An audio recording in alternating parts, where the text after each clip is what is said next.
November 15th, 1965. The Iadrang Valley stretched endlessly under a merciless sun, its elephant grass swaying in waves that concealed death beneath. The humidity hung at 98%, thick enough to choke on. Somewhere in the distance, the rhythmic thump of rotor blades cut through the oppressive silence, a sound that had become both salvation and curse in the highlands of South Vietnam. Captain Ed, too tall. Freeman adjusted his headset, his 6'5" frame cramped in the pilot's seat of UH-1D tail, number 66 Wangskim 113. Sweat beaded on his forehead as he studied the coordinates scrawled on his kneeboard.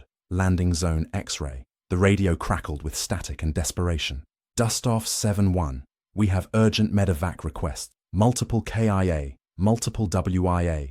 LZ is under heavy fire. Freeman's co-pilot, Chief Warrant Officer Claude Crix, glanced nervously at the fuel gauge. They had been flying for 6 hours straight, shuttling ammunition and water to the besieged troops of the 7th Cavalry Regiment. The Lycoming T-53L11 turbine engine whined at maximum power, its temperature gauges dancing dangerously close to redline. Below them, the jungle canopy concealed an estimated 2,000 North Vietnamese Army regulars who had turned the valley into a killing field. The monsoon season had ended weeks ago, but the air still felt heavy with moisture and the metallic taste of fear. Freeman keyed his microphone with practiced calm. Roger. X-ray. Dustoff 7-1 inbound. ETA 2 minutes. What began as a routine resupply mission on November 14th had devolved into something unprecedented in the annals of air mobility warfare. The 1st Cavalry Division's first major engagement with regular NVA forces was unfolding with a brutality that shocked even veteran commanders. Colonel Hal Moore's 1st Battalion, 7th Cavalry, had landed in what intelligence reports suggested was a lightly defended area. They were catastrophically wrong.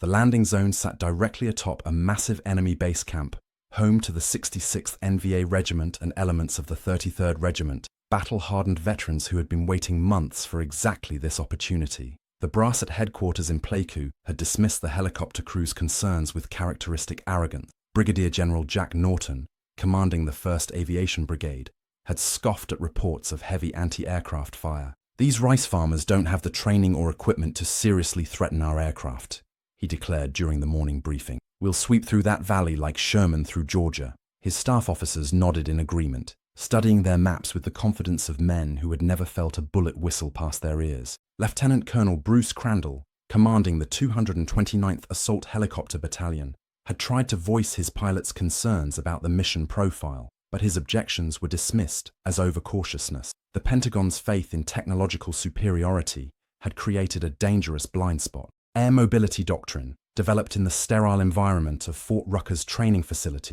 assumed enemy forces would be scattered, poorly equipped guerrillas who would melt away at the first sound of rotors.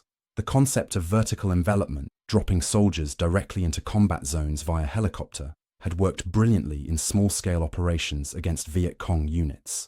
But the NVA represented something entirely different, a conventional army with modern weapons, sophisticated tactics, and most importantly, the patience to let American forces walk into carefully prepared killing zones. Intelligence estimates had consistently underestimated enemy strength in the Central Highlands, a failure that would cost lives measured not in dozens, but in hundreds. The Bell UH-1D Iroquois, universally known as the Huey, had become the workhorse of American operations in Vietnam, but it was never designed for sustained combat operations in hostile territory. Powered by a single Lycoming T-53L11 turboshaft engine producing 1,100 shaft horsepower, the aircraft could lift a maximum of 4,500 pounds, including fuel, crew, and cargo. Its unarmored aluminum skin offered no protection against small arms fire, let alone the 12, 7mm heavy machine guns and 37mm anti-aircraft cannons the NVA had positioned throughout the valley. The aircraft's operational ceiling of 19,290 feet meant nothing in the dense jungle environment, where pilots were forced to fly nap-of-the-earth profiles that exposed them to every conceivable ground. Freeman's particular aircraft carried additional vulnerabilities that would have terrified a less experienced pilot. The hydraulic system, essential for flight control authority, consisted of a single circuit with no backup. A single bullet through the transmission case would result in catastrophic failure within minutes. The fuel system, designed for peacetime operations, featured unprotected bladder tanks that could be punctured by rifle fire, creating both fire hazards and rapid fuel loss. Most critically, the aircraft's center of gravity shifted dramatically with each load configuration, requiring constant attention to weight and balance calculations that became nearly impossible under combat conditions. The 229th Assault Helicopter Battalion had been operating in Vietnam for less than 3 months, but they had already earned a reputation for accepting missions that other units considered suicidal. Their unofficial motto, "First in, last out," reflected both pride and resignation. The battalion's maintenance crews worked 18-hour shifts to keep aircraft operational, cannibalizing parts from shot-up helicopters to maintain flight-ready aircraft. Battle damage was so common that crew chiefs carried rolls of aircraft tape to patch bullet holes during flight. The psychological toll was evident in the 1,000-yard stares of pilots who had seen too many friends disappear in balls of flame and twisted metal. November 14th dawned clear and hot, with visibility unlimited and winds calm. Perfect flying weather that would prove to be a curse rather than a blessing. The initial assault into Landing Zone X-ray proceeded according to plan, with 16 UH-1D aircraft depositing 450 soldiers of the 1st Battalion, 7th Cavalry, into what appeared to be an uncontested landing zone. Colonel Moore's troops had barely begun their reconnaissance when the jungle exploded in sustained automatic weapons fire. Within minutes, the radio frequencies were saturated with calls for immediate reinforcement, resupply, and medical evacuation. The MVA had revealed their hand, and it was a royal flush. The first indication of disaster came at 13:47 hours when Huey, 66 16063, piloted by Captain Ray Lefebvre, took a direct hit from an RPG-2 rocket while attempting to extract wounded soldier. The aircraft disintegrated in mid-air, killing all 4 crew members instantly. Radio transmissions became increasingly frantic as more aircraft reported battle damage. By 1500 hours, 6 helicopters had been destroyed and another dozen forced to abort missions due to heavy fire. The valley had become a gauntlet that no rational pilot would attempt to navigate. Freeman had been monitoring the tactical frequencies from his position at Landing Zone Falcon, the forward staging area established 15 kilometers northeast of X-ray. As reports of casualties mounted and available aircraft dwindled, he made a decision that would define the rest of his military career. Approaching his commanding officer, Lieutenant Colonel Bruce Crandall, Freeman volunteered for the missions that other pilots were refusing to fly. "Sir, those boys need ammunition and water, and they need their wounded evacuated," he stated with characteristic understatement. "I can get through." Crandall studied the tall, lanky pilot, whose calm demeanor had earned him the nickname "Too Tall" and the respect of every soldier in the battalion. Edward Wesley Freeman had been flying helicopters for 8 years, accumulating over 2,000 flight hours in conditions that range from Arctic survival training to jungle warfare. His personnel file noted exceptional proficiency in instrument flight, mountain flying, and combat operations. More importantly, his psychological evaluation described a man whose response to stress was not fight or flight, but rather a supernatural calm that allowed him to function effectively in chaos. "Ed," Crandall replied, "if you think you can make it through that hell, you have my authorization. But I won't order anyone to commit suicide." The tactical situation at Landing Zone X-ray had deteriorated beyond all recognition by the time Freeman lifted off for his first mission at 16:15 hours. Colonel Moore's battalion was pinned down in a perimeter roughly 200 meters square, surrounded by enemy forces in prepared positions. Ammunition was running critically low. Some platoons were down to their last clips of M16 ammunition. The wounded were stacking up in the makeshift aid station, but without proper medical supply, even minor injuries were becoming life-threatening in the 100-degree. Most critically, the troops had been without water for over 6 hours, and heat exhaustion was beginning to claim as many casualties as enemy fire. Freeman's first approach to X-ray demonstrated the lethal geometry of the valley. The landing zone sat in a depression surrounded by ridgelines that provided perfect fields of fire for enemy gunners. Any aircraft attempting to land had to descend through what pilots called the funnel, a cone of concentrated fire that began at 1,500 feet and intensified with every foot of altitude lost. The standard approach profile, taught at flight school, called for a steep descent, followed by a flare to bleed off airspeed before touchdown. In the Ia Drang Valley, this maneuver was tantamount to suicide, presenting enemy gunners with a large, slow-moving target for nearly 30 seconds. Freeman developed his own approach technique through trial and error, guided by an intuitive understanding of ballistics and enemy psychology. Instead of the conventional steep approach, He chose to fly at maximum airspeed until the last possible moment, then execute a violent deceleration and auto-rotational descent that brought the aircraft to the ground in less than 10 seconds. The maneuver required perfect timing and exceptional flying skills, as the margin for error was measured in fractions of seconds. Too early, and the aircraft would strike the ground with enough force to collapse the landing gear. Too late, and they would overshoot the landing zone entirely, requiring another deadly pass through the gauntlet. His first landing at X-ray occurred at 16:28 hours, under conditions that defied rational explanation. As the Huey descended through 500 feet, the jungle around the landing zone erupted in muzzle flashes. Tracer rounds, visible even in broad daylight, created a deadly light show that illuminated the aircraft from every angle. Freeman could hear the distinctive crack of bullets passing through the rotor disc and the metallic pings of rounds striking the fuselage. His co-pilot, Chief Warrant Officer Claude Crix, called out battle damage reports in a voice that remained remarkably steady despite the circumstances. Hit in the tail boom, transmission oil pressure fluctuating, fuel quantity dropping.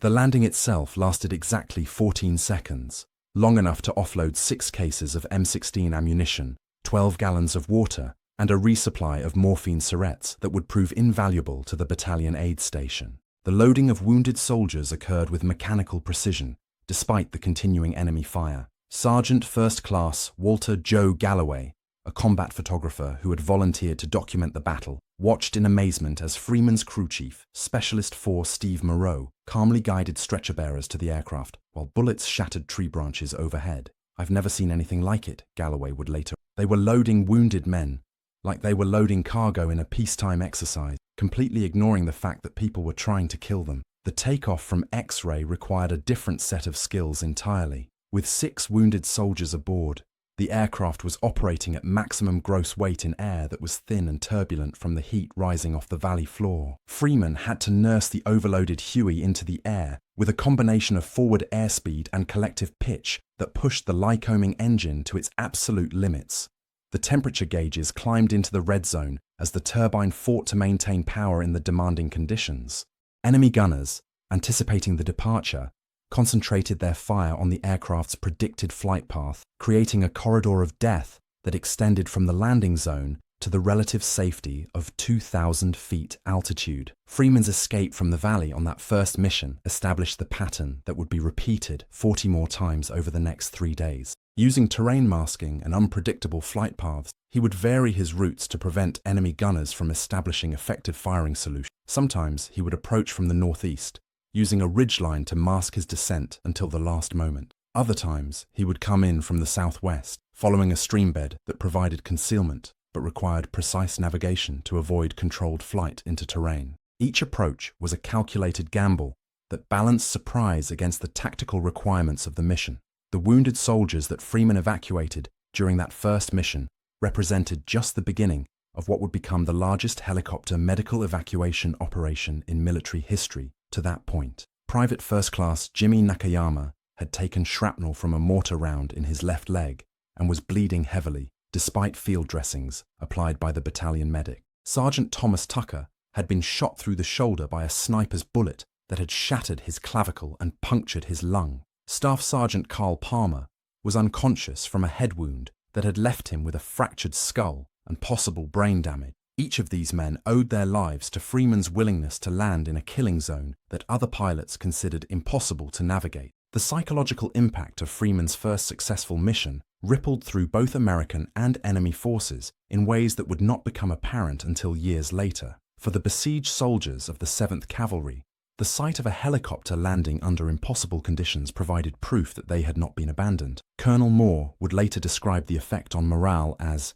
incalculable, noting that his troops fought with renewed determination after witnessing Freeman's courage. Conversely, NVA commanders began to question their intelligence reports about American helicopter capability. The aircraft they had dismissed as vulnerable transport vehicles were proving capable of operations that contradicted everything they had been taught about aviation limitations. As darkness fell on November 14th, Freeman had completed 6 missions into Landing Zone X-ray, each one more dangerous than the last, as enemy gunners adjusted their tactics and concentrated their fires.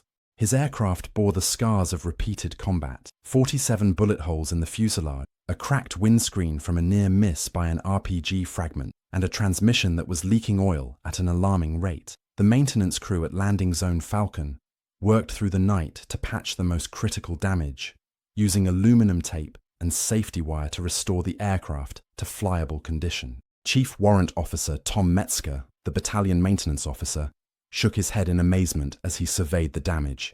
"By all rights, this bird should have gone down hours ago," he told Freeman. "Whatever you're doing over there, keep doing it." November 15th dawned with the tactical situation at X-ray unchanged, but increasingly desperate. Enemy forces had reinforced during the night, bringing the total strength facing Moore's battalion to an estimated 3,000 troops. Intelligence reports indicated that 2 additional NVA regiments were moving toward the valley, potentially trapping the Americans in a decisive battle that could determine the outcome of the entire Central Highlands campaign. The pressure to evacuate the wounded and resupply the defenders had reached critical levels, but the arrival of daylight had done nothing to reduce the effectiveness of enemy anti-aircraft fire. Freeman's 7th mission of the battle began at 6:30 hours, with a cargo load that would have been considered impossible under normal circumstances. The Huey was loaded with 8 cases of M16 ammunition, 6 cases of M60 machine gun ammunition, 40 gallons of water, medical supplies including plasma and surgical instruments, and radio batteries that were desperately needed to maintain communications with higher headquarters. The total weight exceeded the aircraft's normal cargo capacity by nearly 800 pounds, requiring Freeman to carefully calculate fuel load and flight profile to avoid exceeding critical weight and balance limitations. The approach to X-ray on that 7th mission introduced Freeman to a new level of enemy sophistication that would challenge even his exceptional flying skills. NVA commanders had positioned snipers with telescopic sights at key observation points around the valley, creating overlapping fields of fire that covered all possible approach routes. These marksmen, armed with Mosin Nagant rifles equipped with Soviet-manufactured scopes, were specifically tasked with engaging helicopter pilots and crew members. Their tactics represented a significant evolution from the massed automatic weapons fire that had characterized earlier engagements, demonstrating the enemy's ability to adapt their methods to American air mobility operations. Freeman's response to this new threat required split-second decision-making and flying skills that pushed both man and machine to their absolute limits. As he descended through 800 feet, he could see muzzle flashes from multiple sniper positions on the ridgelines surrounding the landing zone. The crack of high-velocity rounds passing close to the cockpit was clearly audible over the noise of the engine and rotor system. Instead of aborting Freeman initiated a series of violent evasive maneuvers that would have been considered aerobatic in any other context. Banking the aircraft into steep turns that exceeded 45 degrees, he used gravity and centrifugal force to create unpredictable flight paths that made accurate shooting nearly impossible. The landing at X-ray during this mission occurred under the most concentrated enemy fire yet encountered. As the aircraft touched down, Freeman could see dirt and debris being kicked up by bullets striking the ground around the landing zone. His crew chief, Specialist 4 Steve Moreau, was hit in the arm by a rifle bullet, but continued to direct the unloading of supplies and loading of wounded soldiers without pause. The sight of Moreau calmly performing his duties while blood soaked through his flight suit became one of the defining images of courage under fire that would inspire Freeman throughout the remainder of the battle. The wounded soldiers loaded during that mission included some of the most severely injured casualties of the entire engagement. Second Lieutenant Walter Marm, who would later be awarded the Medal of Honor for his actions in the battle, had been shot multiple times while leading an assault on enemy positions. His wounds included a bullet through the jaw that had shattered several teeth, and another through the shoulder that had damaged major blood vessels. Despite his injuries, Marm insisted on walking to the helicopter under his own power, refusing to occupy a stretcher that could be used for a more seriously wounded soldier. His example of leadership under extreme duress would become legendary among the survivors of Ia Drang. Private First Class Russell Adams represented the human cost of the battle in ways that statistics could never capture. The 19-year-old from Ohio had been in Vietnam for less than 2 months when he took shrapnel from a mortar round that had exploded in a tree overhead. The fragments had penetrated his helmet and caused a traumatic brain injury that left him confused and disoriented. As Freeman's crew loaded him onto the aircraft, Adams kept asking for his rifle, unable to understand that he was being evacuated. The sight of young soldiers like Adams, their lives forever changed by a conflict they barely understood, would haunt Freeman for the rest of his life. Freeman's 8th mission introduced him to Captain Tony Nadal, commanding officer of Alpha Company, 2nd Battalion, 7th Cavalry, who who had been wounded during a night probe by enemy forces. Nadal had taken a bullet through the thigh that had fractured his femur and severed an artery, causing massive blood loss that threatened his life. The company's medic had managed to control the bleeding with a tourniquet, but Nadal needed immediate surgical intervention to survive. As Freeman's crew loaded the wounded officer, Nadal gripped the pilot's arm and whispered words that would echo in Freeman's memory for decades. "Don't let my boys down. They're counting on you to bring them home." Wanai. The tactical situation continued to deteriorate throughout the morning of November 15th, as enemy forces tightened their grip around landing zone X-ray. Intelligence reports indicated that NVA commanders were preparing for a massive assault that would overwhelm the American positions through sheer weight of numbers. The defenders were critically short of ammunition for their heavy weapons, particularly the M60 machine guns that formed the backbone of their defensive fire. Without immediate resupply, Colonel Moore's battalion faced the very real possibility of being overrun and destroyed, creating a propaganda victory for North Vietnam that would resonate around the world. Freeman's 9th mission carried a cargo load that reflected the desperate nature of the tactical situation. Along with the standard ammunition and medical supplies, he transported a specialized radio system that would allow the battalion to coordinate with B-52 bombers operating from bases in Guam and Thailand. The Arc Light missions, as these strategic bombing operations were designated, represented the only hope of breaking the enemy's grip on the valley. The radio equipment weighed nearly 400 pounds and required careful placement within the aircraft to maintain proper center of gravity. Freeman personally supervised the loading, understanding that the success or failure of this mission could determine the fate of every American soldier in the Ia Drang Valley. The approach to X-ray for his 9th mission revealed the extent to which enemy forces had adapted their tactics to counter American air mobility. NVA engineers had constructed camouflaged bunkers on the ridgelines surrounding the landing zone, positions that were virtually invisible from the air but provided excellent fields of fire against approaching aircraft. These fortifications, built with logs and covered with earth and vegetation, could withstand direct hits from helicopter-mounted rockets and machine guns.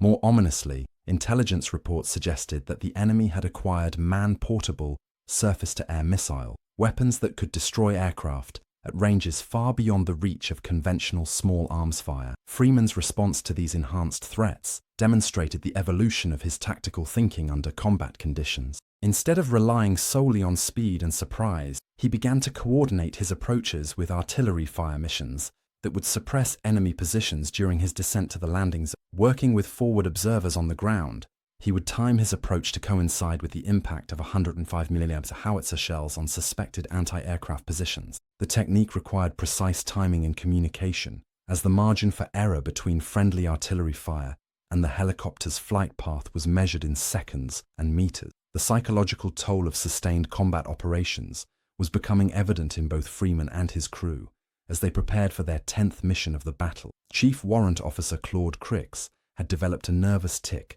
that caused his hands to shake uncontrollably during pre-flight inspections. Specialist 4, Steve Moreau, despite his arm wound from the previous mission, refused medical evacuation and continued to perform his duties as crew chief with grim determination. The accumulated stress of repeated exposure to life-threatening situations was creating a form of combat fatigue that no amount of training could prepare them for. Freeman himself was experiencing the effects of prolonged stress in ways that he would not fully understand until years later. His sleep was interrupted by vivid nightmares of burning helicopters and wounded soldiers. During waking hours, he found himself hypervigilant, constantly scanning the sky for threats that existed only in his imagination. The sound of rotor blades would trigger an adrenaline response that left him exhausted and irritable. Yet somehow, when he climbed into the cockpit of his aircraft, all of these symptoms disappeared, replaced by the supernatural calm that had made him one of the most effective combat pilots in Vietnam. The 10th mission carried Freeman into the heart of what military historians would later describe as one of the most intense small unit actions in American military history. As he descended toward landing zone X-ray, the battlefield below resembled a scene from the Western Front of World War I. Smoke from burning vehicles and exploding ordnance obscured much of the valley, while the constant chatter of automatic weapons fire created a deadly symphony that could be heard for miles. Enemy mortar rounds were impacting throughout the American perimeter, sending geysers of dirt and shrapnel into the air with mechanical regularity. The landing during this mission occurred under conditions that tested the limits of human endurance and mechanical reliability. As Freeman's aircraft touched down, a 120mm mortar round exploded less than 50 meters away, showering the helicopter with debris and creating a concussion wave that cracked the cockpit windscreen. Enemy snipers, emboldened by their earlier successes, concentrated their fire on the cockpit area in an attempt to kill or disable the pilot. Freeman could hear the distinctive whine of bullets passing inches from his head, but he maintained his position on the ground, long enough to ensure that all wounded soldiers were properly loaded and secured. Among the casualties evacuated during the 10th mission was Sergeant First Class Basil Plumley, the battalion's command sergeant major, who had been wounded while organizing the defense of a critical sector of the perimeter. Plumley, a veteran of World War II and Korea, had taken shrapnel in his back and legs, but had continued to function as an effective leader until blood loss forced him to accept evacuation. As Freeman's crew loaded him onto the aircraft, Plumley grabbed the pilot's flight suit and delivered a message that would become part of the legend of Ia Drang. "Tell them we're not retreating. We're advancing in a different direction." Freeman's 11th mission introduced him to the political dimensions of the battle that were playing out in Washington and Hanoi, while soldiers fought and died in the jungle. Intelligence reports indicated that North Vietnamese commanders viewed the Ia Drang engagement as a crucial test of American resolve and capability. Success in destroying an entire American battalion would demonstrate that U.S. forces could be defeated in conventional battle, potentially influencing public opinion and encouraging other communist movements around the world. Conversely, American commanders understood that failure to extract their forces would hand the enemy a propaganda victory that could undermine support for the war effort at home. The tactical situation on the ground reflected these larger strategic considerations in ways that increased the pressure on pilots like Freeman to continue flying missions under impossible conditions. Colonel Moore's battalion was not simply fighting for survival. They were fighting to preserve the credibility of American military power in Southeast Asia.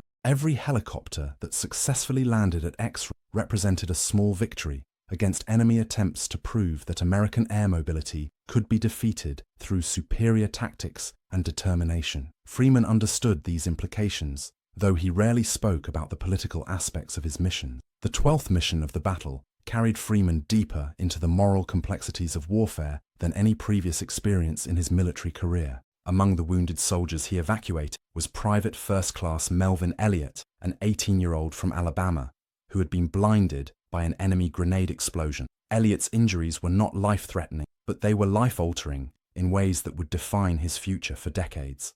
As Freeman's crew loaded him onto the aircraft, Elliott kept asking if he would be able to see his mother again, unaware that his injuries had permanently destroyed his vision. The crew chief, Specialist 4 Steve Moreau, found himself unable to answer honestly, instead offering reassurances that he knew were false. Freeman's 13th mission occurred as enemy forces launched their most determined assault, yet against the American perimeter. NVA commanders had massed nearly 1,500 troops for a coordinated attack designed to overwhelm the defenders through superior numbers and firepower. The assault began with a massive mortar barrage that lasted for 20 minutes, followed by human wave attacks from 3 directions simultaneously. The sound of the battle could be heard for miles, a continuous roar of explosions and gunfire that seemed to shake the earth itself. Flying into this maelstrom required courage that transcended normal human limitation. As Freeman approached landing zone X-ray, he could see traces from dozens of weapons converging on his aircraft,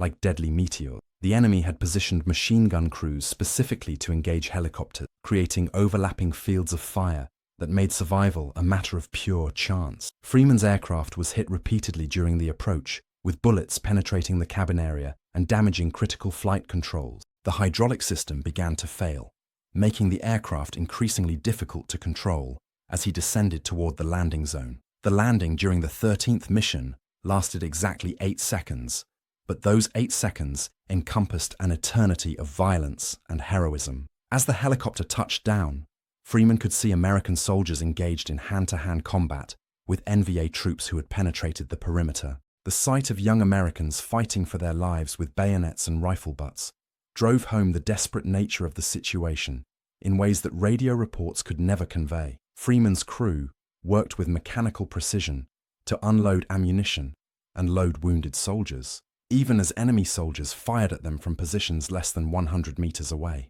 Among the supplies delivered during this critical mission were cases of hand grenades that would prove decisive in repelling the enemy assault. The defenders had exhausted their supply of fragmentation grenades during the earlier fighting, leaving them vulnerable to enemy troops who were using the cover of smoke and darkness to approach the American position. The fresh supply of grenades allowed the soldiers to create a defensive barrier of exploding steel that halted the enemy advance and forced them to withdraw to their original positions. Freeman's 14th mission carried him into the aftermath of the enemy assault, where the human cost of the battle was displayed in its full horror. The landing zone was littered with bodies of both American and enemy soldiers, testimony to the ferocity of the fighting that had raged throughout the night. The smell of cordite and death hung in the air like a physical presence, while the moans of wounded men created a chorus of suffering that would haunt Freeman's dreams for the rest of his life. Yet somehow, in the midst of this carnage, he found the strength to continue performing his duties with the same precision and determination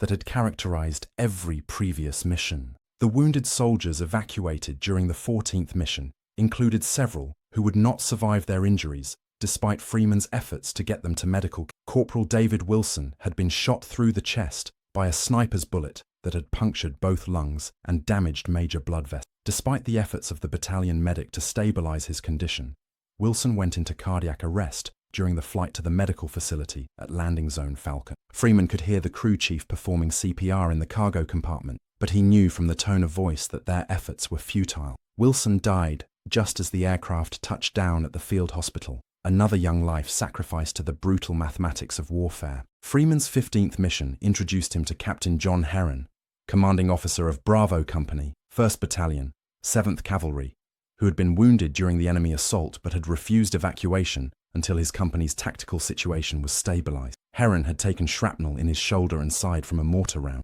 but he continued to command his troops from a makeshift command post in a bomb crater. Only when his executive officer arrived to assume command did Herron consent to medical evacuation. As Freeman's crew loaded him onto the aircraft, Herron briefed Freeman on the tactical situation with the same professional detachment he would have used in a peacetime exercise. The 16th mission of the battle occurred as American forces began to gain the upper hand through a combination of superior firepower and tactical flexibility. Artillery fire from fire-based positions throughout the Central Highlands was concentrated on enemy assembly areas, disrupting their ability to mount coordinated attacks. Close air support from F-4 Phantom jets and A-1 Sky Raiders was beginning to take a toll on enemy forces that had been forced to expose themselves during daylight hours. Most importantly, the arrival of reinforcements from other battalions of the 7th Cavalry was providing Colonel Moore with the manpower necessary to expand his defensive perimeter and launch limited counterattacks. Freeman's role in this shifting tactical situation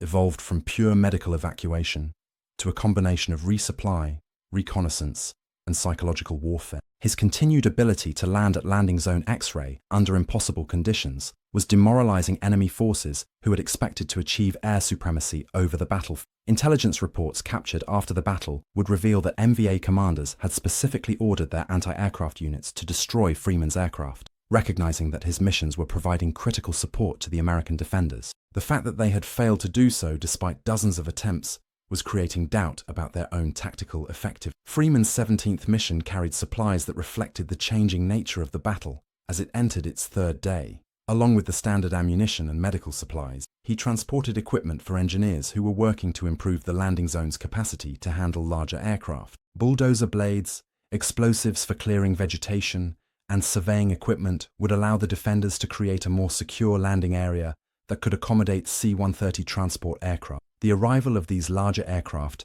would fundamentally change the tactical balance, providing the capability to deliver massive quantities of supplies and reinforcements that would make the American position virtually unassailable. The approach to X-ray during the 17th mission revealed the extent to which the battlefield had been transformed by 3 days of continuous combat. The jungle that had once provided concealment for enemy forces was now pockmarked with bomb craters and artillery impacts that had stripped away much of the vegetation. Smoke from burning equipment and vehicles created a permanent haze that limited visibility, but also provided some concealment for approaching aircraft. The landing zone itself had been expanded through the use of explosives and bulldozers, creating a larger area that could accommodate multiple helicopters simultaneously. Freeman's 18th mission occurred as intelligence reports confirmed that enemy forces were beginning to withdraw from their positions around the valley. Intercepted radio communications indicate that NVA commanders had concluded that the cost of continuing the battle exceeded any potential benefits. American firepower, particularly the devastating effects of B-52 arc light strikes, had inflicted casualties that the enemy could not sustain indefinitely. More importantly, the arrival of additional American battalions was creating the possibility that NVA forces could be encircled and destroyed if they remained in their current positions. The psychological impact of this intelligence was profound for soldiers who had been fighting for their lives for 3 days. The knowledge that the enemy was withdrawing provided validation that their sacrifices had not been in vain. For Freeman, it meant that his missions were contributing to a victory that would have strategic implications far beyond the Iadrang Valley. Yet the human cost of that victory was becoming apparent in ways that no strategic assessment could capture. The wounded soldiers he continued to evacuate represented lives that would be forever changed by their experience in the valley. Freeman's 19th mission carried him into the final phase of the battle, as American forces began to consolidate their gains and prepare for follow-on operations. The tactical situation had shifted from desperate defense to aggressive pursuit, with helicopter-borne troops being inserted throughout the Central Highlands to pursue withdrawing enemy forces. Freeman's aircraft was among those tasked with transporting these pursuit forces, providing him with a different perspective on the battle than the medical evacuation missions that had characterized his earlier effort. The soldiers Freeman transported during these pursuit missions were veterans of the Iadrang fighting, men who had proven themselves in combat and earned the right to lead the pursuit of their enemies. Their faces showed the effects of sustained combat, exhaustion, stress, and a hard-earned confidence that came from having faced death and survived. These were no longer the young, inexperienced troops who had landed in the valley 3 days earlier. They were combat veterans who understood the realities of warfare in ways that no amount of training could teach. Freeman's 20th mission marked a turning point in his own understanding of his role in the battle. As he flew over the Iadrang Valley, he could see the full extent of the destruction that had been wrought by 3 days of continuous fighting. Entire sections of jungle had been reduced to smoking wasteland by artillery fire and bombing. The valley floor was scarred with bomb craters and littered with the debris of war, destroyed vehicles, abandoned equipment, and the detritus of human conflict. Yet somehow, in the midst of this devastation, there was also evidence of nature's resilience, as green shoots began to emerge from the scorched earth. The 21st mission introduced Freeman to the broader strategic implications of the Iadrang battle, as American commanders began to assess the lessons learned from the engagement. The successful use of air mobility tactics had validated the Army's investment in helicopter technology and vertical envelopment doctrine. The ability to rapidly deploy and resupply forces in remote areas had provided American commanders with tactical flexibility that enemy forces could not match. Most importantly, the battle had demonstrated that American troops could defeat regular North Vietnamese forces in conventional combat when properly supported and led. Freeman's 22nd mission occurred as the focus of operations shifted from combat to recovery and reconstruction. Engineers were working to improve the landing zones throughout the valley, creating permanent facilities that could support sustained operations in the Central Highlands. Medical personnel were establishing forward treatment facilities that could provide immediate care for wounded soldiers, reducing the time between injury and treatment that was critical for survival. Intelligence specialists were interrogating captured enemy soldiers and examining captured equipment to develop a better understanding of North Vietnamese Army capabilities and tactics. Freeman's aircraft supported all of these activities, transporting personnel and equipment throughout the theater of operations with the same precision and dedication that had characterized his combat missions. The 23rd mission brought Freeman face to face with the political dimensions of the Vietnam conflict that extended far beyond the battlefield. Among the passengers he transported was Colonel John Stockton, a senior intelligence officer from MACV headquarters in Saigon, who was conducting an assessment of the battle's strategic implication. Stockton's questions revealed the extent to which the Iadrang engagement was being viewed as a test case for American military strategy in Southeast Asia. The successful defense of Landing Zone X-ray had validated the concept of air mobility warfare, but it had also demonstrated the enormous resource requirements necessary to sustain such operations in a hostile environment. Freeman's 24th mission carried supplies and personnel to support the establishment of Fire Support Base Falcon, a permanent installation that would provide artillery support for future operations in the Central Highlands. The construction of this base represented a significant escalation in the American commitment to the region, creating infrastructure that would enable sustained operations against enemy forces throughout the area. Freeman's role in supporting this construction effort provided him with insights into the long-term strategic planning that was shaping American involvement in Vietnam. The 25th mission occurred as Freeman began to understand the full scope of the casualties inflicted during the Ia Drang battle. Official reports would eventually list 79 American soldiers killed and 121 wounded, but these numbers failed to capture the psychological casualties that would manifest in the months and years following the engagement. Freeman himself was experiencing symptoms of what would later be recognized as post-traumatic stress disorder, though the condition was not yet understood or officially acknowledged by military medical personnel. Freeman's 26th mission introduced him to Lieutenant Colonel Hal Moore's assessment of the battle's significance for American military doctrine. Moore's after-action reports emphasized the critical importance of helicopter operations in enabling American forces to fight effectively against superior numbers of enemy troops. The ability to rapidly reinforce threatened positions, evacuate wounded soldiers, and resupply ammunition had proven decisive in preventing the annihilation of his battalion. Freeman's individual contributions to this success were specifically noted in Moore's reports to higher headquarters. The 27th mission carried Freeman into the aftermath of victory as American forces began to assess the strategic implications of their success in the Ia Drang Valley. Intelligence estimates suggested that enemy forces had suffered over 1,800 casualties during the three-day battle, a devastating blow to North Vietnamese army strength in the Central Highlands. The tactical lessons learned during the engagement would influence American military operations throughout the remainder of the Vietnam conflict, establishing air mobility as a cornerstone of U.S. strategy in Southeast Asia. Freeman's 28th mission occurred as he began to process the emotional impact of his experiences during the battle. The continuous exposure to death and suffering had created psychological wounds that would take years to heal. The sight of young soldiers whose lives had been shattered by combat would haunt his dreams for decades.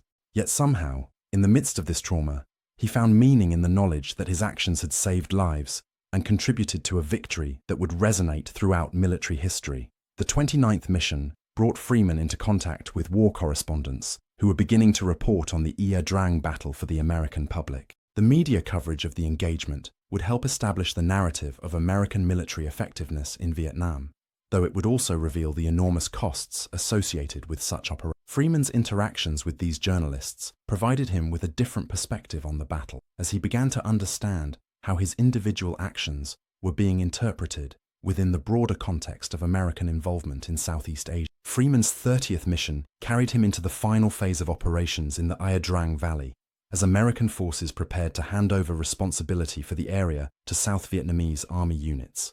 The transition represented both a victory and a challenge, as it remained to be seen whether ARVN forces could maintain control of territory that had been won at such a high cost in American blood and treasure. Freeman's role in supporting this transition provided him with insights into the political complexities of the Vietnam conflict that extended far beyond purely military considerations. The 31st mission occurred as Freeman began to understand the historical significance of his participation in the Ia Drang battle. Military historians were already beginning to analyze the engagement as a watershed moment in the development of air mobility warfare, with Freeman's individual contributions serving as a case study in courage under fire. The detailed records kept by his unit would provide future generations of military officers with examples of leadership and dedication that transcended normal human limitations. Freeman's 32nd mission introduced him to the broader strategic context of the Vietnam conflict. As American commanders began to plan for expanded operations throughout Southeast Asia,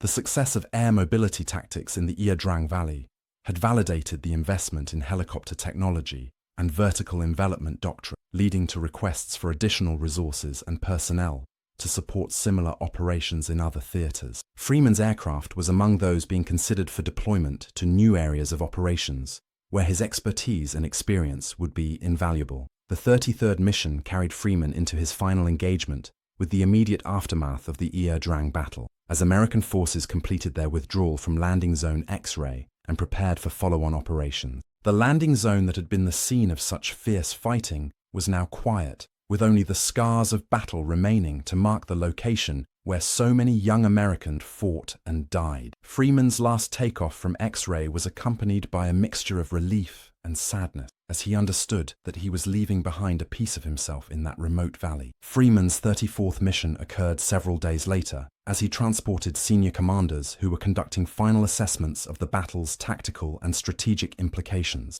The conversations he overheard during these flights revealed the extent to which the Ia Drang engagement was being viewed as a validation of American military doctrine and a demonstration of the effectiveness of technological superiority in modern warfare. Yet Freeman understood that the human cost of such victories could not be measured solely in strategic terms. The 35th mission brought Freeman into contact with medical personnel who were treating the psychological casualties of the Ia Drang battle. The symptoms displayed by combat veterans, nightmares, hypervigilance, emotional numbness, were becoming increasingly common among soldiers who had experienced sustained combat. Freeman recognized many of these symptoms in himself, though he continued to perform his duties with the same professionalism that had characterized his service throughout the battle. Freeman's 36th mission carried him into the broader context of American military operations in Vietnam, as he transported personnel and equipment to support expanding operations throughout the Central Highlands. The success of the Ia Drang battle had encouraged American commanders to pursue more aggressive tactics against North Vietnamese army forces, leading to a significant escalation in the scope and intensity of military operations. Freeman's expertise in combat helicopter operations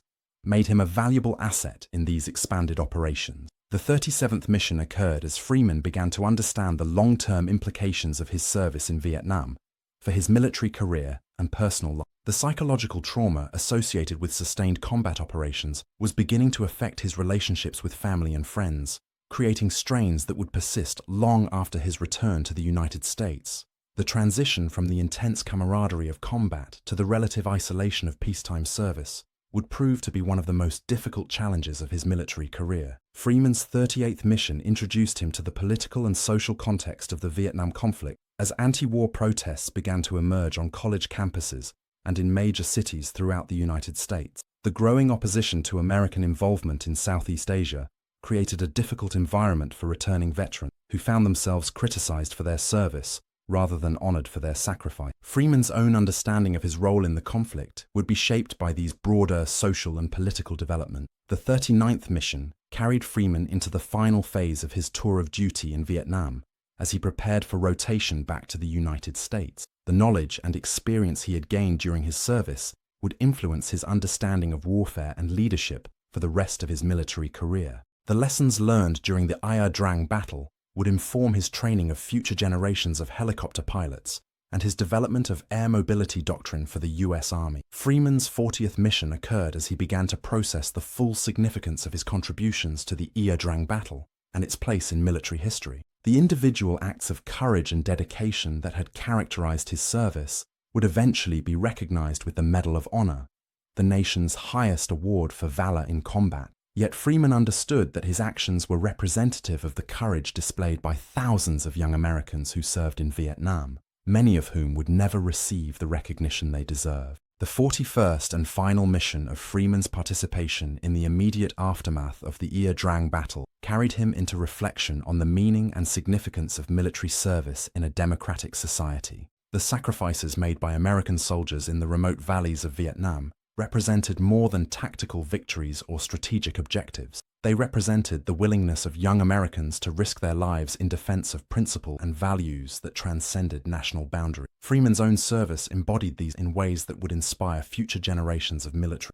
As the years passed following the Ia Drang battle, Freeman's understanding of his role in the engagement would evolve and deepen. The immediate tactical success of preventing the annihilation of an American battalion would be recognized as part of a larger strategic failure that ultimately led to American withdrawal from Vietnam. Yet the individual acts of courage and dedication displayed during the battle would retain their significance as examples of the best qualities of American military service. The psychological wounds inflicted during the Ia Drang battle would take decades to heal, both for Freeman and for the thousands of other veterans who participated in the engagement. The symptoms of post-traumatic stress disorder would manifest in various ways throughout their lives, creating challenges that the military medical establishment was ill-equipped to address. Freeman's own struggle with these issues would eventually lead him to become an advocate for improved treatment of combat veterans and recognition of the psychological costs of warfare. Freeman's legacy from the Ia Drang battle would extend far beyond his individual contributions to the engagement.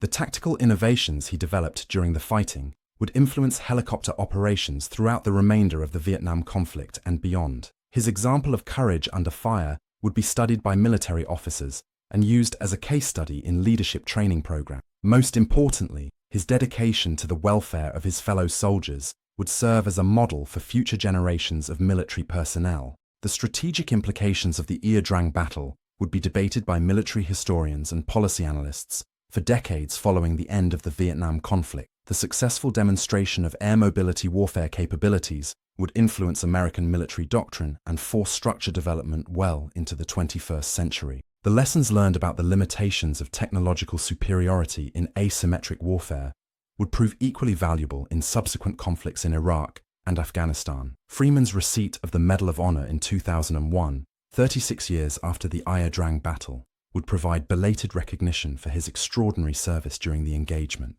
The ceremony at the White House would bring together survivors of the battle and families of those who did not return, creating a moment of remembrance and reflection on the costs and consequences of military service. Freeman's acceptance speech would emphasize the collective nature of the achievements recognized by his award, acknowledging the contributions of all who served in Vietnam. The transformation of Ed Freeman, from a helicopter pilot performing what he considered routine duties to a national symbol of military valor and dedication, would illustrate the unpredictable nature of historical significance. The decisions he made during those crucial days in November 1965 were guided by immediate tactical considerations and concern for his fellow soldiers, rather than any understanding of their long-term historical importance. Yet those decisions would ultimately define his legacy and contribute to the larger narrative of American military service in the 20th century. In the end, the story of Ed Freeman and the Ia Drang Valley would transcend the specific circumstances of the Vietnam conflict to become a timeless example of courage,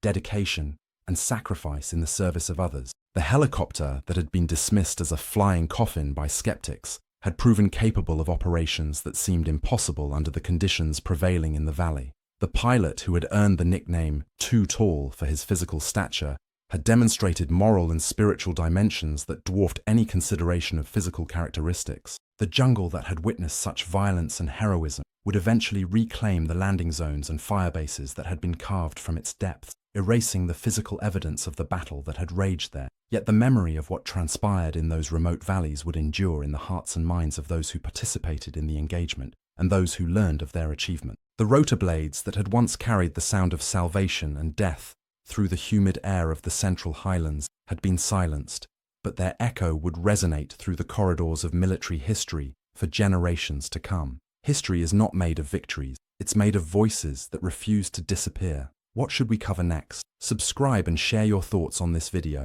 Your feedback and support are immensely valuable and help me keep improving the content.